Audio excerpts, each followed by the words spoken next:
Sitarama project పేరుతో సుమారు ఇప్పటికే 18,000 కోట్లతో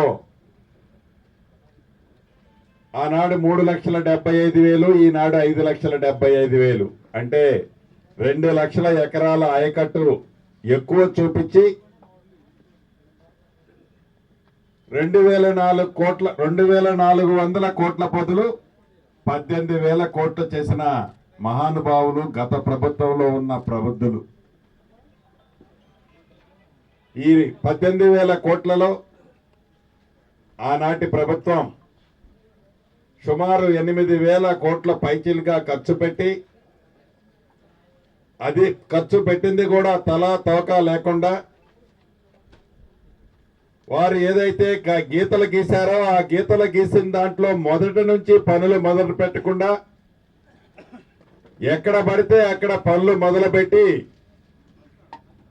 ప్రజల సొమ్ముని ఆనాటి ప్రభుత్వం లూటీ చేసిన మాట వాస్తవం.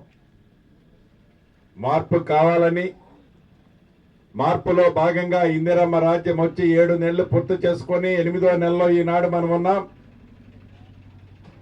ఆనాడు ఈ తెలంగాణ రాష్ట్రాన్ని సర్వనాశనం చేసిన ఆ ప్రభుత్వం యొక్క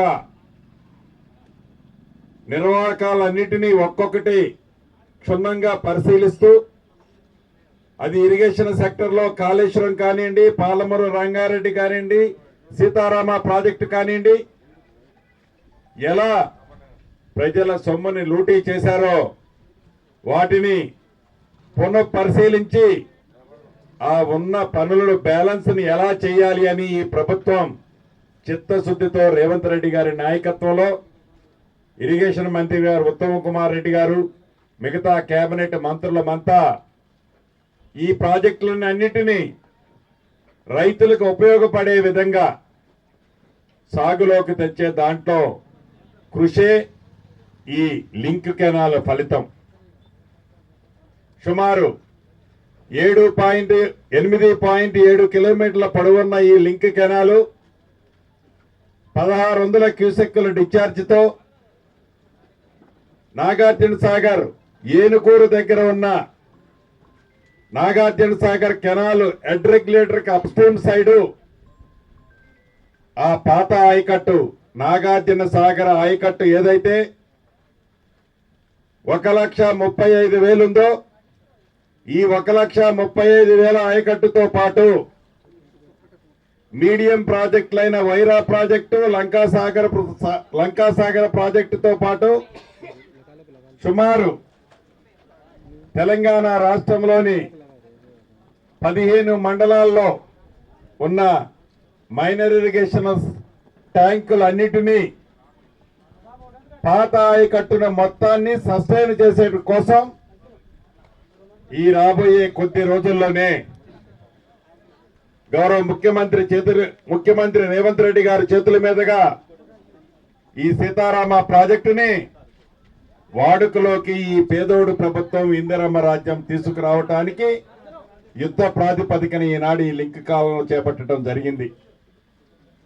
లింక్ కాలువలో స్థానికంగా వర్షాలు ఉన్న కారణం చేత కనీసం 2 వీలర్ కూడా వచ్చే పరిస్థితి లేదు. ట్రాక్టర్ మీద సుమారుగా ఒక 2 కిలోమీటర్స్ కెనాల్ మీద వచ్చి చూశాను.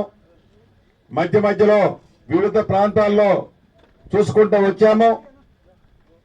తప్పకుండా రాబోయే కొద్ది రోజుల్లో మధ్యలో ఒక గ్యాస్ పైపు లైన్ అబ్స్ట్రక్షన్ ఉంది, దాన్ని కూడా క్లియరెన్స్ తెచ్చారు. దాన్ని కూడా కంప్లీట్ చేయాల్సిన అవసరం ఉంది. అది అడావుడిగా కంప్లీట్ చేసేది కాదు. వాటితో పాటు అనేక అడ్డంకులు ఉన్నాయి. ఈ అడ్డంకులన్నిటినీ అధిగమించి తప్పకుండా మొదటి విడతగా సీతారామ ప్రాజెక్టు అంటే గోదావరి నీటిని కృష్ణా పరివాహక ప్రాంతమైన నాగార్జున సాగర్ ఆయకట్టుకి 1,75,000 ఎకరాలు సాగులోకి తేయటానికి ఈనాడు ఈ ప్రభుత్వం చిత్తశుద్ధితో అన్ని నిధులు ఇప్పటికే రిలీజ్ చేయడం జరిగింది. ఇంకా కొద్ది గొప్ప తక్కువైనా మా ఆర్థిక మంత్రి బట్టి విక్రమార్క గారు డబ్బులు ఇవ్వడానికి సిద్ధంగా ఉన్నారు. పనులు కంప్లీట్ చేసి చిరకాల వాంఛ ఏదైతే ఉమ్మడి ఖమ్మం జిల్లా ప్రజల కోరుకుందో ఆ కోరికని రాబోయే కొద్ది రోజుల్లో ఈ ప్రభుత్వం నెరవేర్చడానికి సిద్ధంగా ఉన్నదని మీ ద్వారా తెలియజేస్తున్నాను.